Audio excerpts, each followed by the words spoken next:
What you want to do, the potato cook on each side and form a shield on each side of the potato.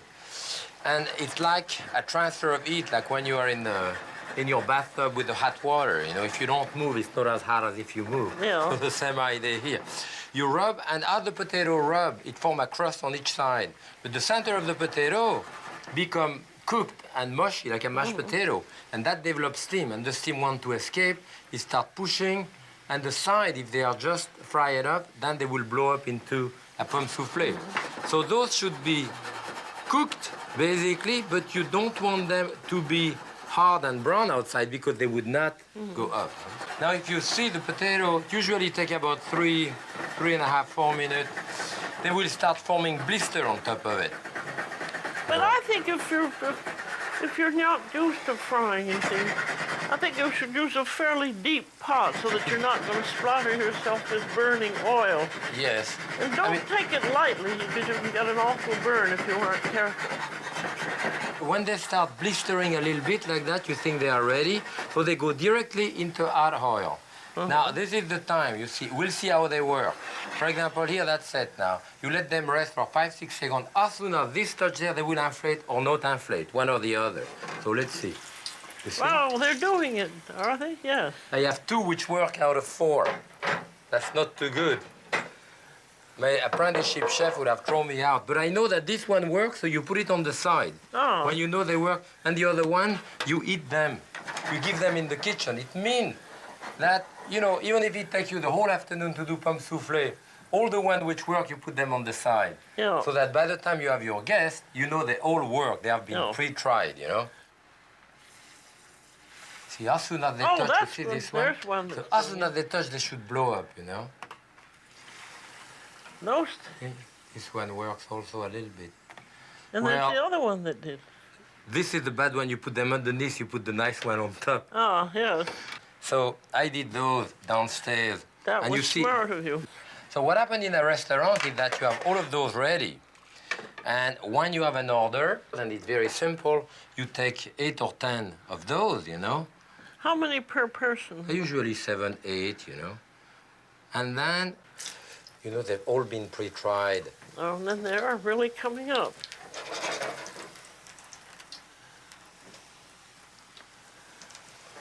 You know, so they're all going to re-inflate like this. And at that point, of course, I take them out. You want to cook them long enough so that they brown. Ooh, they brown very fast. So they stay inflated, you know, like this. It's really magical, isn't it? Yes.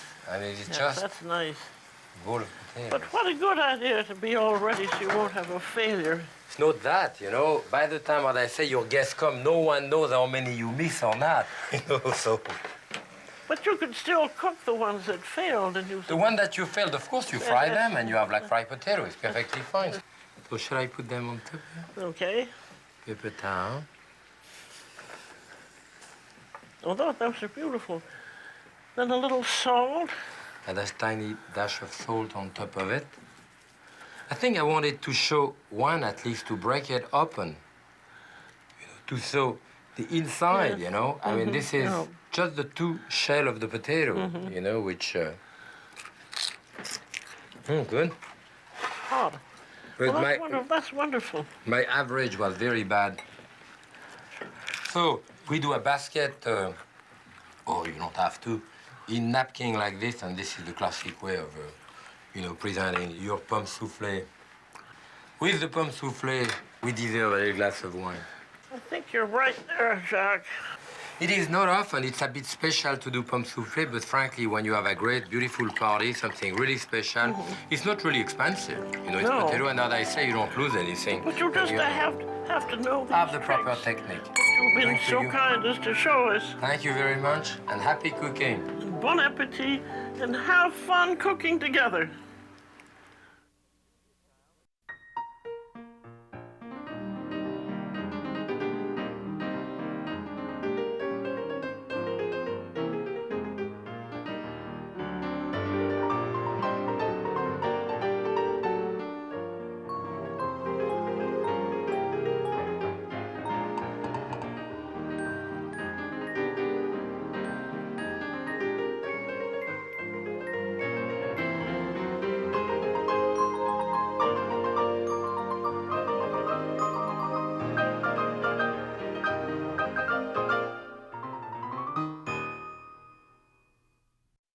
A presentation of KQED San Francisco.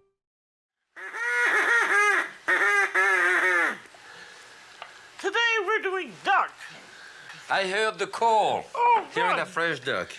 Jack, we need 2 ducks because we're doing 2 recipes for duck. Then you have to call another one. All right.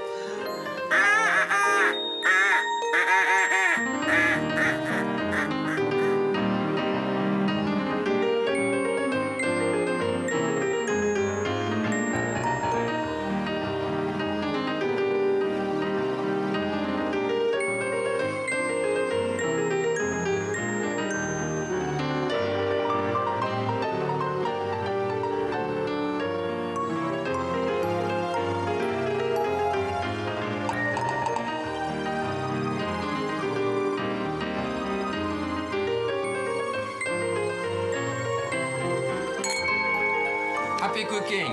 Bon appetit.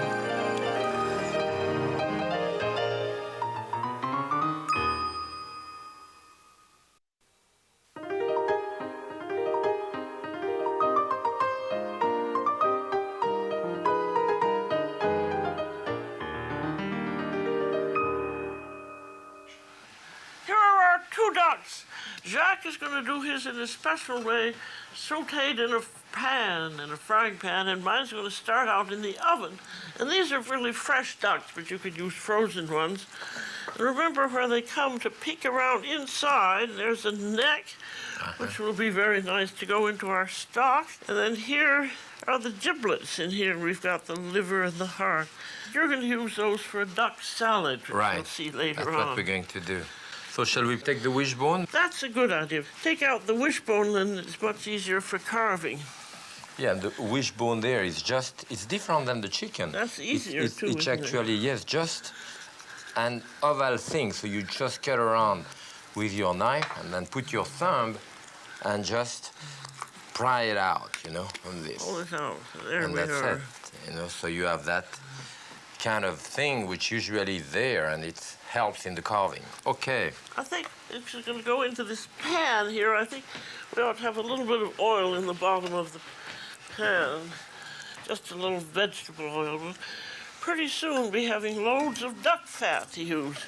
Okay. And this is good fat. The duck fat is great to saute potato and to brown meat in it. This is to go in at 400 for about 25 or 30 minutes. It's just going to cook the breast just until they have a slight firmness to them. Good. Okay. Okay. So here it goes. Those are heavy duck, huh? They're That's about 5 to 5.5 pounds. 5.5 pounds. Okay. So this one is going to go directly into a skillet. Again, taking the wishbone out too. So here you cut all around the skin the leg. here. Break it at the joint. There is the joint right here. And then cut right through that joint to get the leg out. That's one leg. You see, he's holding it up. Yes, you By the use, knee, use yes. the weight of the duck actually to help. And then cutting through the joint again and pulling it out. And most of the poultry, you are going to do them this way. So it helps.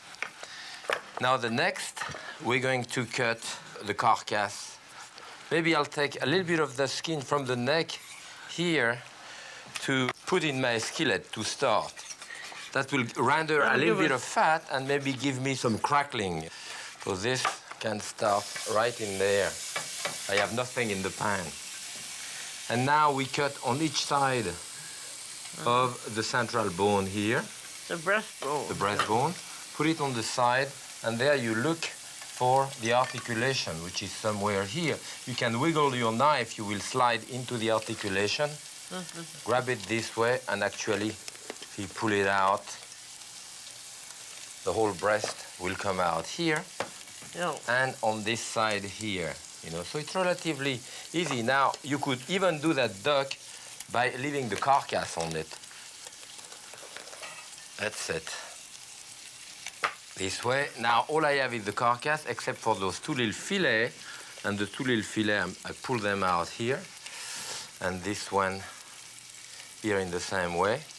So now, what we are going to do is to cut that in half So I'm going to leave the leg whole, but I'm going to remove That's removing the wing. the wing here. And this one in two. So all of that, the whole wing I start cooking here, all the leg, skin side down, you know? Yep. It's a very easy way to do it, and it really doesn't take as long as doing it in the oven. So here we are again. The thing is, don't be afraid of it, just do it. If you mess it up, nobody will really know. Okay, here we are. And on top of it, all I'm putting at that point is salt and cracked pepper, black pepper, you know, on each side. And this, I want to cook that at high temperature, uncovered, for like 15-20 minutes until it's nicely brown. And it also gets all the fat out. Yes. So that's all there is for the time being, right? And this It's was nice. the duck that went into the oven, and it's browned very lightly. It's presumably cooked about 30 to 35 minutes. But look at that, it already rendered a lot of fat. I know, I mean, it's I have enormous. over a But we cup want there. the breast to still be rare, and Rare. so Jack's going to cut them off now. Okay, so you want me to remove the two legs first for you, right? The leg thighs. Watch how he does that, cutting, holding the bone up. Yes, and then cracking at the joint. Yeah. And as you can see here, everything is still It's quite raw. raw, In you know? fact, you really can't roast them whole, because either the breast will be overdone, or the legs still really need another half hour of cooking. Right. So that could go at the joint here. You break it at the joint. Still hot, huh? So here, one piece here.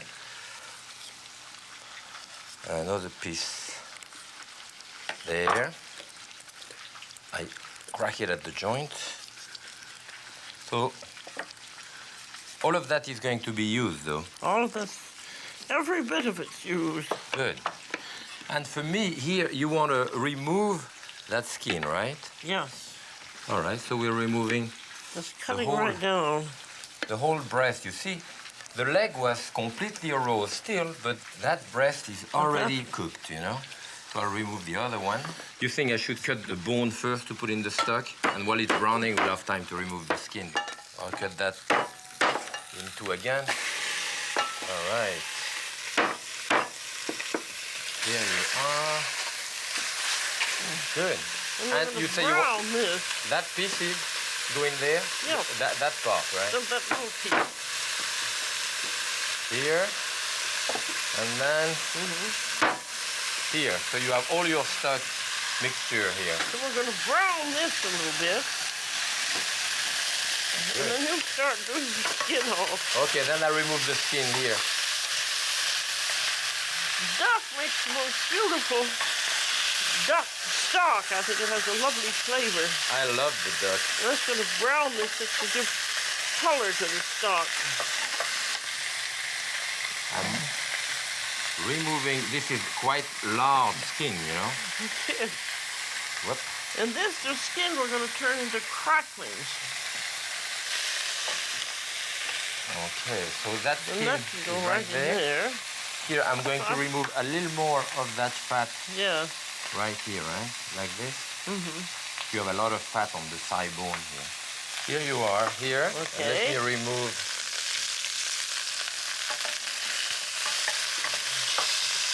the skin. The skin often comes out like this, and you try to pull it out gently, as I'm doing here. You don't want to lose any meat. No, that's safe, you see. And this is another big piece of Yeah. fat. So, Put that back in the oven. in the Jack. oven. Good. You have to remember to All take it right. out.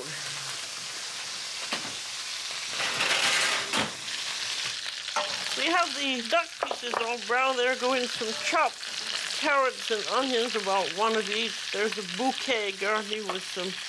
What do we have in here? We have some thyme. We have thyme, bay leaf, you know, a piece of leek, and some parsley Piece of stem. Julia, would you like some tomato there? I think that would be nice. Okay, is one tomato enough, you think? once the vegetables have browned lightly here, then here goes in one tomato. So you want some garlic? Yeah, Clove like that, a couple of cloves of garlic? well, just one, I think. 'Cause we don't One, okay. one. And I'm going to put in a little dry vermouth. Yeah. And you reach the chicken And there is stock. some chicken stock here. You want to put We're it in using there? chicken stock here to give it more strength. Here we are. And that this is going to simmer away for about a good hour, Yeah. hour and a half. Well, the duck is nicely brown now in the one you see on the skin, and that's what you want, and it brown like at least 20 minutes this way. You leave it on the skin. And look at all the fat, and that's Yeah, the all the fat. fat rendered. We're going to leave it in here for the time being. And here is a stock, you know, a duck stock cooking. It's been cooking up for a while now. All it needs is to be strained and reduced. This is just like the one we just did, but that shows how it's been cooking. So, Julia, we need some parsnips here. You're going to peel some for me. That's good. Cut them into I love parsnips. large pieces like this, root vegetable.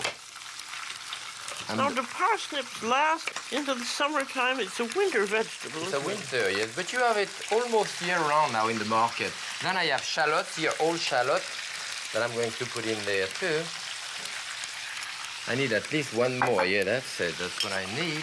I'm going to put a nice branch of rosemary here, put a couple of bay leaf in there, and garlic.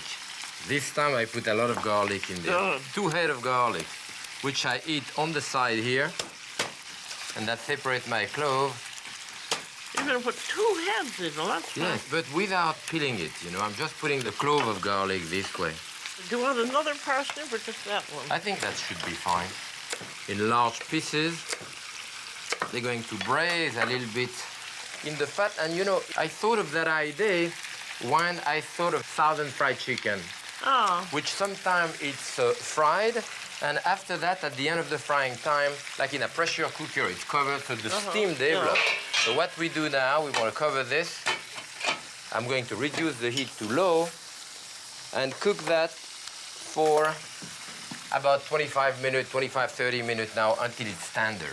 Still on the skin the way it is. this You is do a a good job with This cleaning is it. a nice recipe of yours. Yes, it's very It's simple. much less complicated than mine. Well, you know, you need simple recipe and you need elaborate recipe. And now we're back to my complicated duck.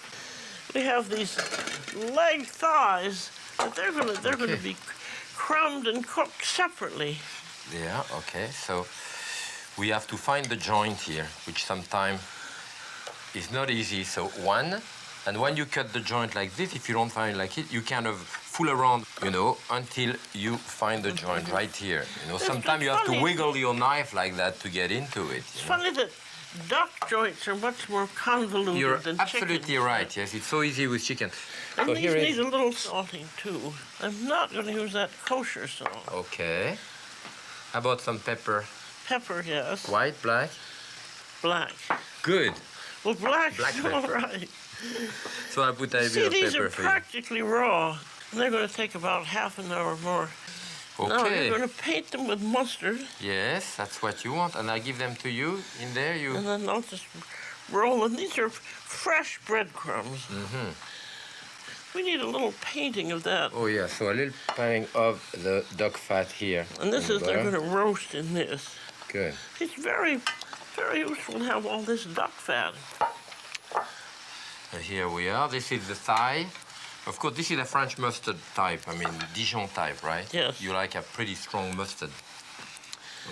That's an interesting. And I think fresh breadcrumbs make a lot of difference. If they're dry, they're Yeah. just not nearly as good. And also those breadcrumbs adhere quite well to the duck. It's because we put a little bit of duck fat in the breadcrumb. You just put a little bit and rub it between your finger. And like that, they are nice and moist and they brown beautifully in the oven. You want to save your duck fat. It's good for all kinds of things. Yes. So Okay. that goes into a 350 oven. It takes 20 to 30 minutes. Now we can prepare The breast? the breasts. Okay. And I'm going to put a little duck fat in here. We need one finely minced shallot. You need what, a tablespoon about? Yeah, about. You think you nice have and enough here? fine. And I'm just going to sprinkle in the bottom there. Okay. Then I'm going to cut the breast in your expert So, way. I'll take a long, narrow knife Yes. like this, you know, and you would want to cut them. Long, thin slices, and they'll Long, come thin right down slices. here. I'll put them here for you. And that would serve, what, 2 people? I mean, you would This serve... will serve 4. So everyone will get a slice or 2 of the breast, Uh-huh. and either a leg or a wing. See, that really makes it a lot when carefully sliced. Just and the think reason now. you cook it rare is it's going to reheat, Yeah. and you don't want to overcook it. What you have to realize there also is that there is no skin on it or anything, so Yeah. it's easy to eat this way. Huh? So that's already, and you could cover that with plastic. You could do that in the morning and finish it up when you were going to have your meal. Ooh, Ooh, now that looks good. I think it's cooked. You see, this is it's tender. I very mean, the meat, tender. the onion are cooked. And you've still got all the fat in there. Yes, but this we're going to eliminate now. So now we're going to remove those pieces. That's wonderful, because then you have a whole meal, Look at that. a yeah. meal in a pot, as they say. Yes, This looks, sorry you can't smell it, because it's delicious.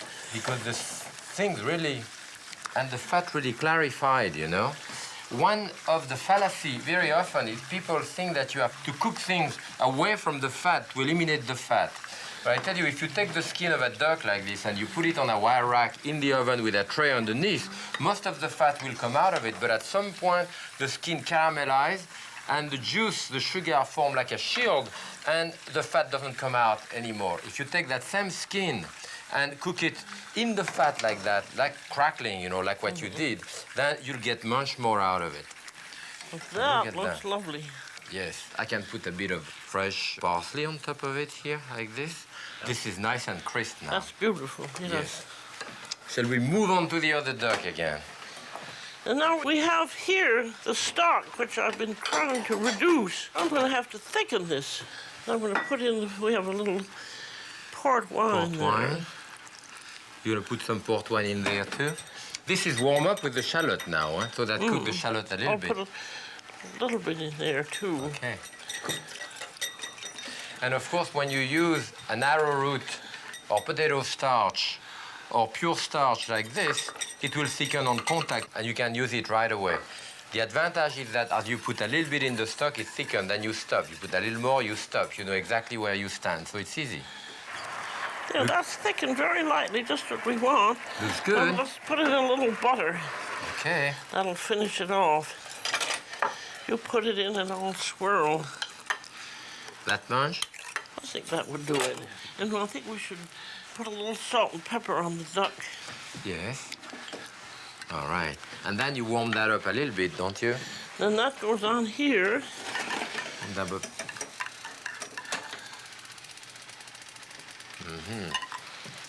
That looks delicious.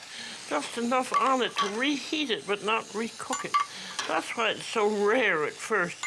Take a look at our chromed legs. Oh, you want the leg? Yeah, Okay, they go let's on get the now. leg. And the crackling. The crackling is out. The leg are about. What do you think? How They're do they about feel fine? done? They look fine. Yeah. Yes, that's done. Okay. We'll cook them until they're tender. And then They do go you serve around. that around this? Mm-hmm. This way. So we have, of course, the leg, which has been cut in two. So that's 4 pieces, plus the 2 wings. We put all of them here. Yes. All right. Okay, this is the crackling here. Cut them up into strips. Then you have to keep them in the oven until they're, as they say, make a crackling noise. Yes. And then a little salt and pepper, Good. a little black pepper. Yeah, I taste a piece. And then very this good. is a spice mixture, or you could use allspice. Okay. This has now just come to the boil, so that's ready to serve. Well, let's put a little bit on top. All right. Just like here, like this. This is wonderful stuff. It's very nice on a salad. So now this is ready to serve And now we're going to do a salad using the little gizzard as well as the liver and the heart of the dog that we had in our little package. So we're going to saute that in a little bit of dog fat. Can you give me a bit here? As you see, we're not wasting a thing here. That's good. That's plenty. Thank Not you. enough. And what you want to do on those gizzards, there is that white skin here. So you want to use your knife and slide it out this way, you know, so that I have the end of it that I'm holding. And again, it's a motion with the knife or trying to take that skin out, which is a bit tougher. If you cannot take it out and you slice it into it, it is fine too. So I'm slicing this, and that we're going to start sauteing. I will put... While you're sauteing, I'll start the vinaigrette. Exactly, I'm going to put a bit of salt and pepper on top of this. And then the liver will be cut in small pieces also. But I will saute the liver a bit later. First, the gizzard for a minute or so. So we're doing a shallot in there. A shallot vinaigrette there. I'm going to have a bit of Dijon mustard. Okay. And we're doing a kind of tough, you know, assertive salad, like curly endive, or we're doing scarole today, right? Escarole. I'll take a little red wine vinegar in there. Very good. And you suggested a little bit of duck fat in here along with olive oil. Well, that's a good idea. This was your idea. I thought it was yours. Okay. You want white or dark pepper in there? Dark. Here it is. And the salt. So now this is, the gizzard are ready. I'm putting the liver now, because they don't cook quite as long. Okay. And now we have the escarole, and it's very important after you wash your salad, and when you wash it, you lift it out of the water. Don't pour it into a colander because the sand goes back into it. And after, one of those spinners is really great, you know, because otherwise, if you have 2 or 3 tablespoons of water left in there, it dilutes the dressing, you know. You can make the dressing and keep it in the bowl, but you don't mix it until you're going to serve it. So you want to taste the salad. So after you've tossed it, taste a little bit. Yes. Do we have enough salt? Just. That's good. Just want it. Perfect. So if you serve me a nice portion on top of this, and a little bit then of that mixture. Crackling, we put crackling on top of it too? That's that skin crackling. Well, that's going to be nice. The liver and the gizzard. I love the duck liver. Well, it was a lot of duck we did today. I think we deserve a little bit of Pinot Noir. Don't you think we do. Okay. Yes, that would be good. Well, I think we deserve a little wine. it was nice cooking with you. Nice cooking with you. Happy cooking. And bon appetit.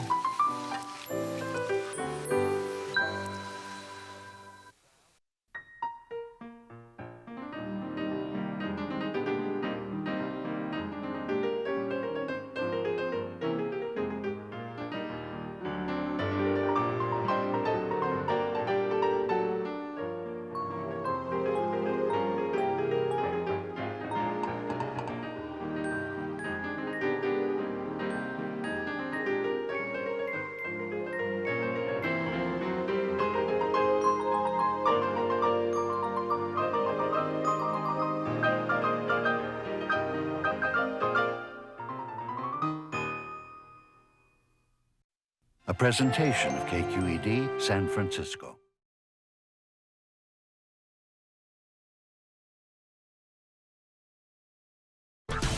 Mussels grilled in pine needles, an outrageous technique for a favorite French shellfish. Salmon on a stick, a Native American classic, roasted on redwood steaks over an open fire. Caveman T-bones. Grilling doesn't get much more primal than this. From the beautiful Esplendor Resort in southern Arizona, I'm Stephen Reichlet. Primal Grill is about to get a lot more primal.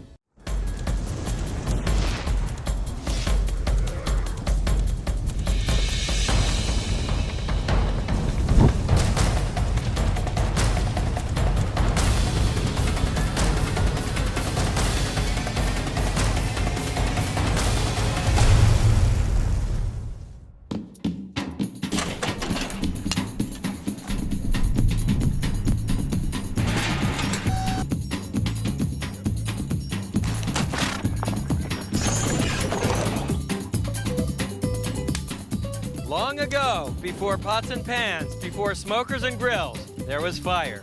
Today, we dig deep into barbecue's roots. Open pit grilling, grilling in pine needles, grilling on the embers. You know, I'm absolutely crazy about these primal grilling techniques. Grilling on a stick, grilling in the embers, it's all about the connection. This is where cooking began. This is where mankind began. What if I told you that one of the best dishes I ever tasted on Planet Barbecue contained only one ingredient? That it used a fuel you find in forests and parks everywhere, and a grilling technique unique in the annals of barbecue. The French call it éclat de moule, and I call it one of the best ways there is to cook mussels. The mussel is a black-shelled bivalve, particularly prized on the west coast of France. When working with mussels, first, if you see any with partially open shells, tap them on the cutting board. If the shell closes, you know the mussel is still alive and safe to eat. If the mussel shell stays open, discard it. Cardinal rule with any shellfish, when in doubt, throw it out. The next thing to look for is the beard. It's a cluster of fibers the mussel uses to cling to the rocks. And if the mussel has a beard, grab it with needle-nose pliers and pull it out. At the restaurant La Bouvette on the Ile de Ré, an island off the west coast of France, they actually use a cast iron skillet with holes in it, the sort you would use for roasting chestnuts. If you don't have one, you can make a holed pan. Simply poke a series of holes in the bottom of the pan with a knife and twist to make holes about 1/2 inch in diameter. Obviously, this is not a great thing to do to the blade of a knife you use every day. Once you have perforated the bottom of the pan, loosely fill it with dry pine needles. And you want to sort of feather the pine needles. That way, they'll catch fire more easily. It's important that the pine needles be dry. Now, take the mussels and lay them on top of the pine needles. And you want them fairly sparsely spread, about 1 pound of mussels per person.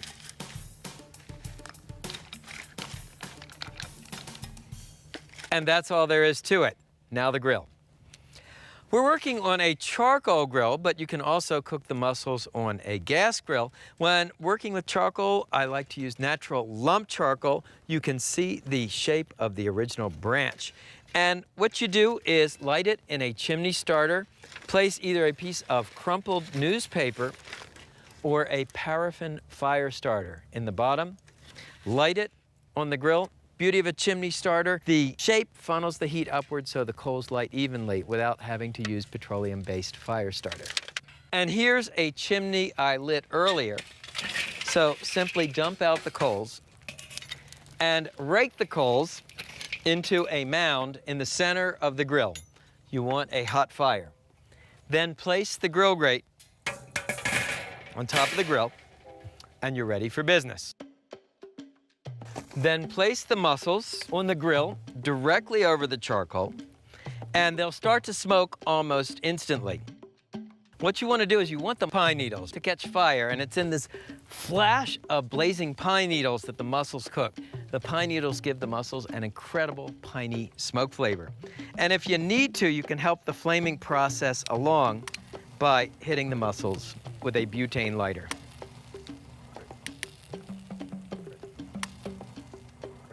And once the pine needles flame, cover the mussels with another foil pan. That holds in the heat and smoke. Cooking time is really quick, 5 to 8 minutes, or just until the mussel shells open.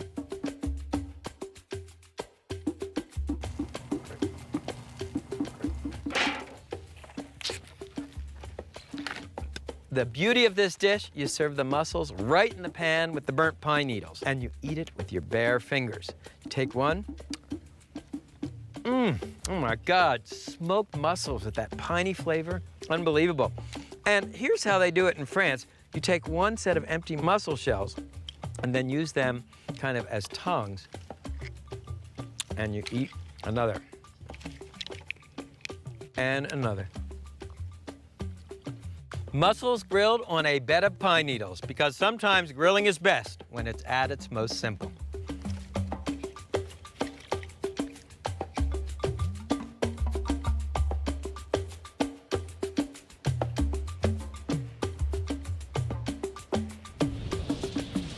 When the first Europeans arrived in the New World, they found a highly developed tradition of live fire cooking. Barbacoa in the Caribbean, clam bakes in New England, luau's in Hawaii, and of course the great salmon roasts in the Pacific Northwest and California. That's the inspiration for our next dish, salmon roasted on redwood steaks in front of an open fire. To be strictly authentic, you'd use wild salmon from the Pacific, either king or coho. And ideally, it would come with the skin attached.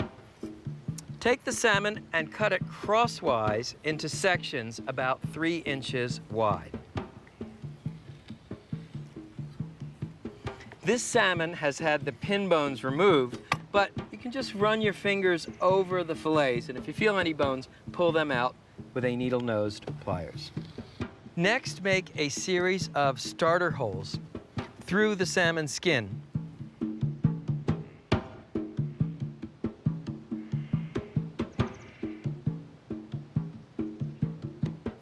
There are 2 reasons I like salmon with the skin on. First of all, the skin helps the fish hold together on the steaks. Second of all, I love the crunchy taste of grilled salmon skin. Next, make the rub. It starts with freshly ground black pepper, coarse sea salt, and our primal grill twist, which pays homage to our Southwest Arizona location. These are saguaro cactus seeds. They've got a nice crunch and a mild, nutty flavor. So add these to the salt and pepper mixture. Mix the rub with your fingertips. Season the salmon on both sides with the cactus seed rub. If you can't find saguaro cactus seeds, use poppy seeds or sesame seeds. The saguaro cactus is an iconic symbol of the Sonoran Desert where we're taping Primal Grill. Just rub the seasonings into the fish. Take a piece of salmon and thread the narrow end of the redwood steak through the starter hole, out the other end, and then just sort of curl back through the middle starter hole and finally out the other side. And slide the fish to the end of the steak. Do the same with the second piece of salmon.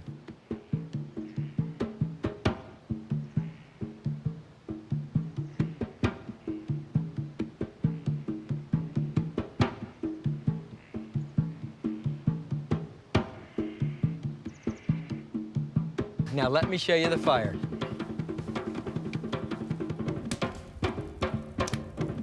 To cook the salmon on a stick, we have built a long, slender fire pit. Now, this shape is great because it helps localize the fire. Ring of stones on the outside, hardwood fire on the inside. Earlier today, we made a series of holes in the ground right behind the fire pit, and you just want to stand the salmon on its redwood stakes in front of the fire.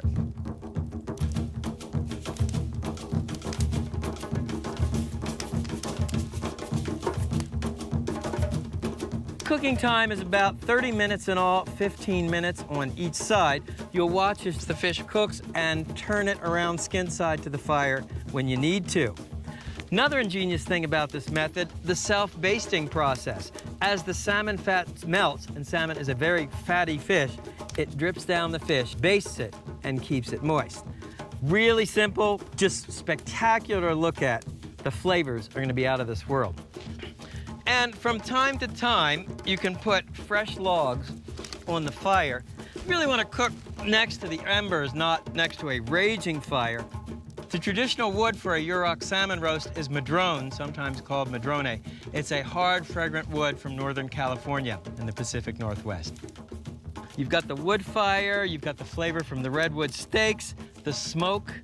You really don't need a lot of seasoning. Turn the fish from time to time so it browns evenly on both sides. Smells really nice.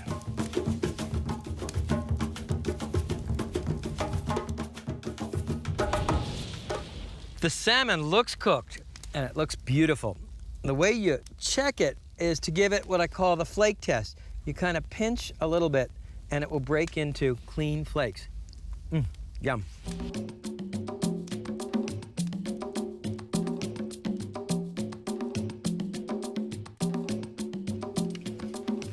And here's the salmon, hot off the fire. You can really smell the wood smoke. Okay, let's take a piece. Look how easily it slides off the steak.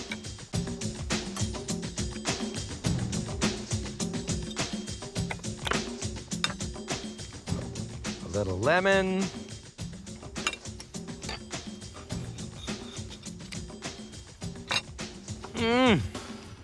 Wow. Utterly simple and utterly great. That salmon is so moist, and you get the little nutty crunch of the cactus seed. Salmon roasted in front of an open fire from the Klamath River, the Primal Grill. Got it? All right.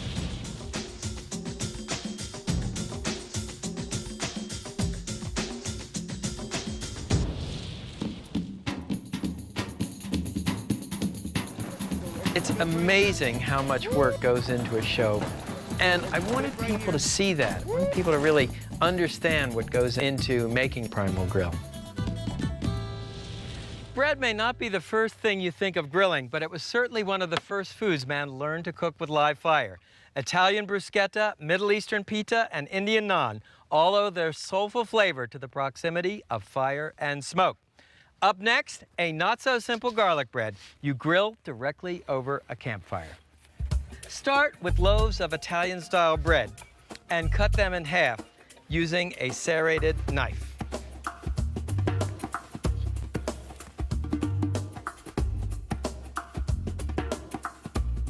Next, make the garlic parsley butter. It starts with creamed salted butter, then add pepper,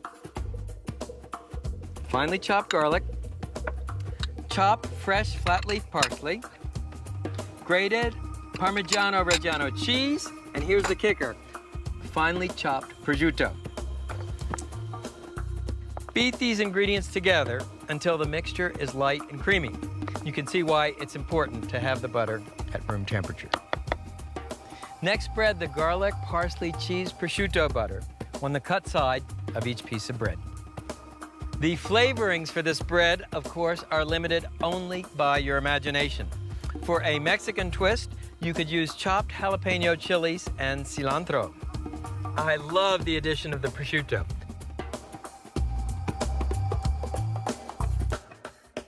There are a couple of options for grill baskets. This model is designed for a half loaf, and this model accommodates a full loaf.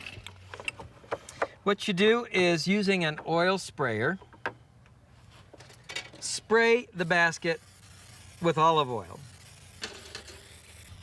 This will keep the garlic bread from sticking.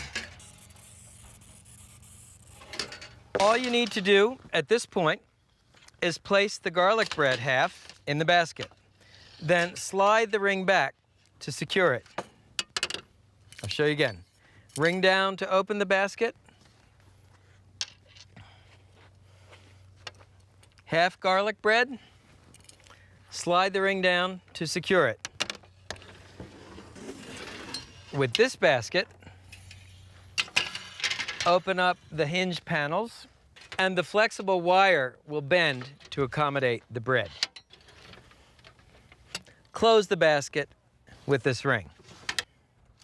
The garlic breads are ready for grilling. Let's head over to the fire. So when I said wood-grilled garlic bread, I meant it. And what you want to do is just use your live fire as a toaster. Get more of a kind of a smoke flavor, you go over the flames, and more just grilling, you go over the coals. And if it gets too hot, put on your grill gloves and you can go back over the heat. Remember, the grill was the original toaster. You've probably heard of a popular Italian appetizer called bruschetta. It comes from the Italian word bruscare, meaning to burn. Of course, what we want to do is grill the garlic bread, not burn it.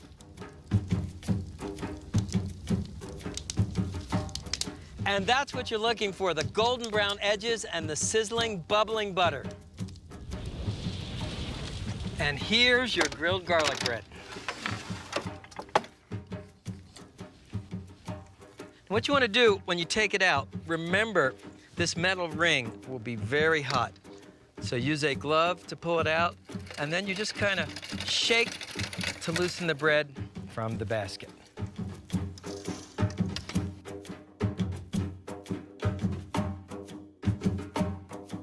Can't wait to try this.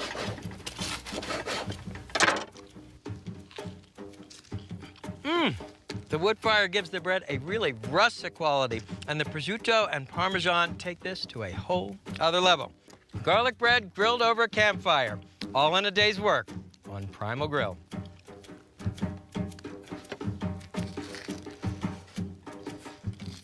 Very nice, and let's clean it up. You got it. All right, thank you, everybody.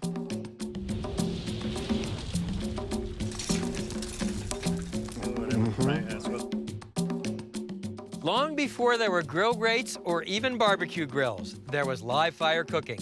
I give you our most primal steak yet, the caveman T-bone. You don't even need a grill grate. The T-bone is my favorite steak. It's actually two steaks in one, a New York strip and a filet mignon connected by a T-shaped bone. Step number one, season the steaks generously on both sides with coarse salt and freshly ground or cracked black pepper.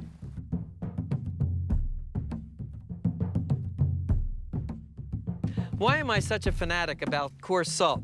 Because the crystals dissolve more slowly than table salt. So when you bite into the steak, you get a crunchy burst of salty flavor.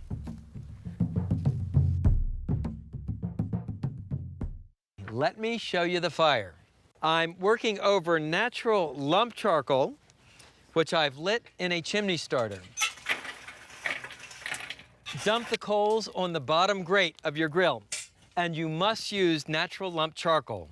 Spread the coals out into an even layer on the bottom of your grill grate, leaving about 1/3 of the grill cold-free. This is your cool or safety zone, and believe me, you'll need it. Next, fan any loose ash off of the coals. And now, the really cool part. Take your T-bones and check these out. These are a full 2-inch thick. And lay them directly on the coals. Hey, I told you these were caveman T-bones. So what's the advantage of cooking the T-bones directly on the coals? Well, besides the obvious shock value, you get a surface charring, a crust, and a smoke flavor you just can't achieve on a conventional grill. And how do you know when it's time to turn the steaks? Well, first of all, you'll see a little blood purl up on the top of the steak. And then look at the bottom. When it's crusty and dark brown, the steaks are ready to turn.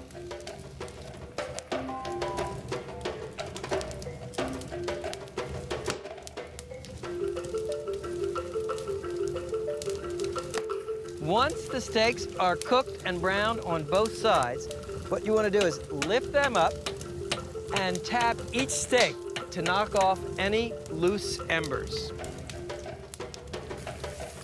See, there's a loose ember. You want to knock that off.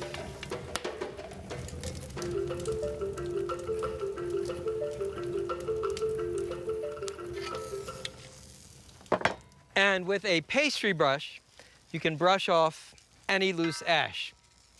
There won't be much. Now, you never want to cut into a steak hot off the grill or the coals. You always want to let it rest for a few minutes so the meat will relax, become more juicy. So, loosely cover the steaks with aluminum foil. And now the fire-roasted pepper sauce. Break the coals into an even layer and pour about a half cup of extra virgin olive oil into a cast iron skillet. Then set the skillet directly on the coals to heat for a couple of minutes.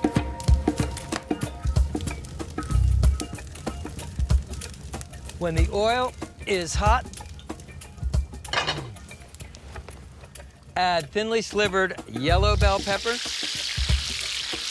red bell pepper, flat leaf parsley, and thinly sliced garlic. Return the mixture to the heat.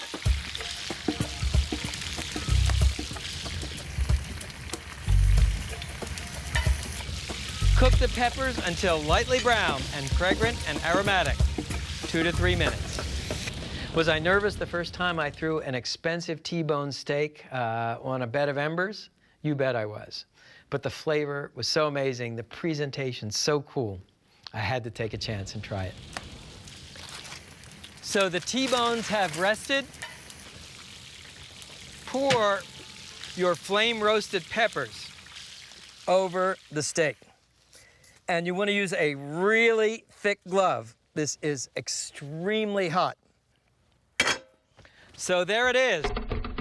Caveman T-bone with flame-roasted pepper sauce. And I can't wait to dive in. Look at that, the way I like it. The smoky crust, the garlicky peppers.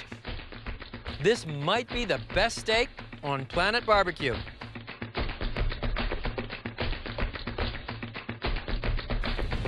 So unleash your inner caveman.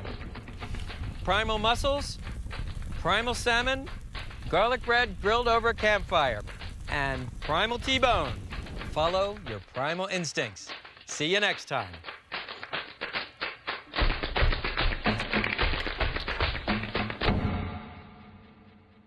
Light it in a chimney starter.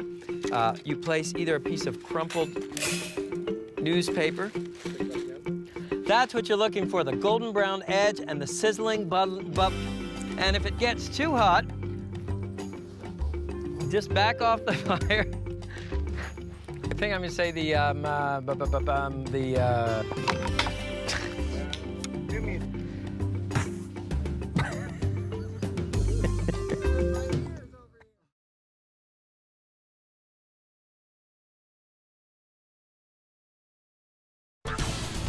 shrimp grilled on sugarcane, sweet, smoky, and spiked with rum. Jamaican jerk chicken, Jamaica's claim to barbecue fame. Buccaneer baby backs, fire and spice from the West Indies. From the historic Esplendor Resort in southern Arizona, I'm Stephen Reichlet. Today we tackle the Caribbean, barbecue's birthplace.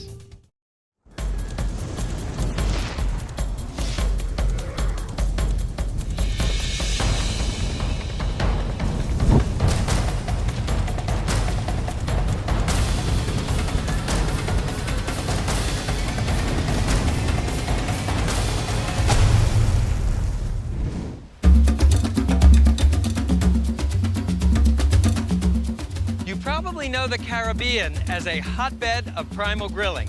What you may not know is that it was here that the Taino Indians developed a unique wooden grill called a barbacoa. Yes, that's the origin of our word barbecue. Today on Primal Grill, barbecue's birthplace, the Caribbean. Okay, I'm ready if you are.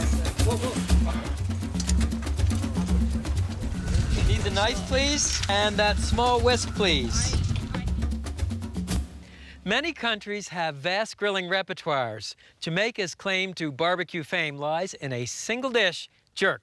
Perfected by runaway slaves in the 18th century, jerk consists of a fiery paste of Scotch bonnet chilies and allspice. You're probably familiar with jerk pork. Here's a lesser-known jerk chicken from the town of Yallis. And it begins with the jerk seasoning. Start with 1 bunch of scallions cut into 1-inch pieces, then a couple of shallots, finely chopped garlic, and as much fiery Scotch bonnet chili as you can bear. Next, fresh thyme, salt, freshly ground black pepper, allspice, and puree these ingredients together in a food processor.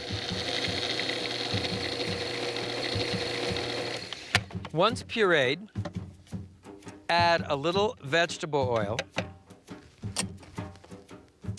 and enough water to obtain a thick but pourable seasoning. People say that the Scotch bonnet is the world's hottest chili. Well, many of you have written to let me know that there are hotter chilies in India, but I will tell you this is one of the hottest. 200,000 Scovilles, that's a measure of heat. Regular jalapeno has about 5,000 Scovilles, so we're talking hot. I'm using chicken legs. Most grill masters prefer chicken legs, the dark meat. It's fatter, it's richer, it's less expensive than the breast.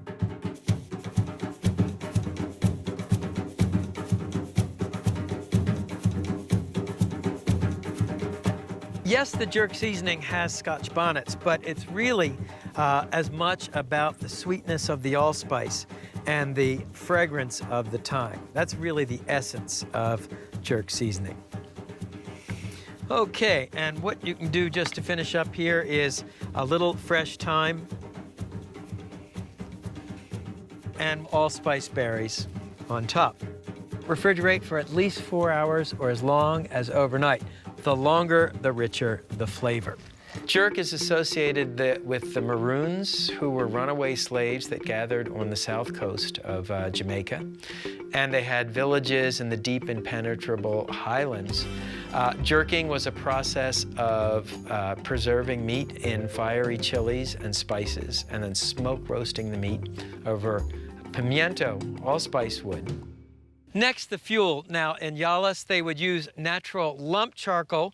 You can see by the jagged shape that this actually really came from a tree. You light the charcoal in a chimney starter like this one. You can use either crumpled newspaper or a paraffin starter to light the charcoal. Beauty of a chimney, it conducts the heat upwards so you don't need lighter fluid. In Jamaica, they'd cook the chicken in a 55-gallon steel drum. I'm using a Kamado cooker. This is a ceramic cooker. Among its features, thick ceramic walls, which are great for holding the heat, a very well-designed venting system that enables you to go from very low heat to a very high heat in a matter of minutes. We have a bed of charcoal on the bottom, and in order to smoke the jerk chicken, we're going to add a handful of hardwood chips.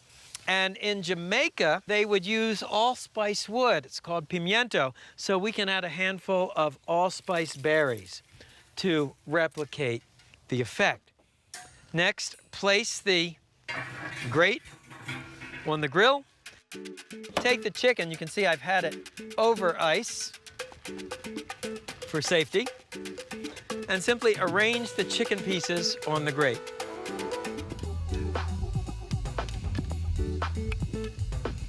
So where does the word jerk come from? One theory is that it is a Jamaican patois word, juke, meaning to stab or poke, because traditionally people would poke holes in the chicken to help the marinade penetrate more quickly.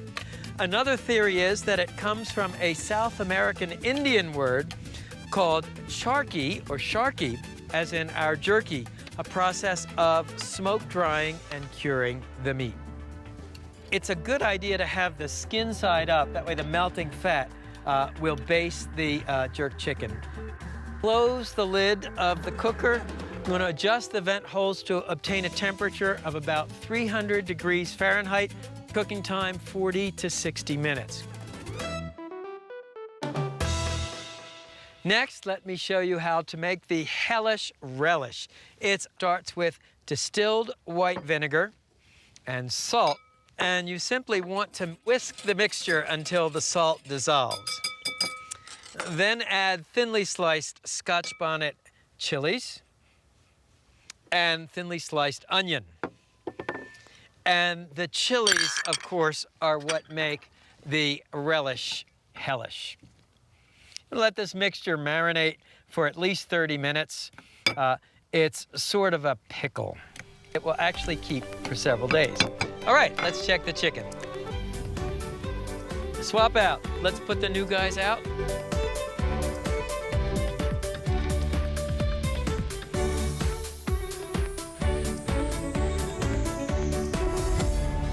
It looks great, but as always with poultry, you want to use an instant read meat thermometer to check for doneness. You're looking for between 165 and 170 degrees. Bingo. Take the jerk chicken to a platter, which I've lined with a banana leaf, in keeping with the island theme.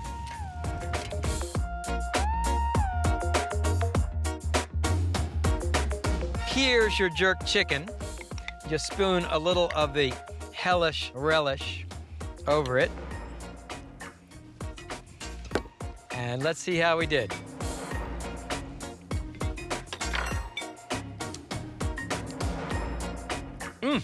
Really nice, man. Good heat, smoky meat. Makes you hungry for the Caribbean.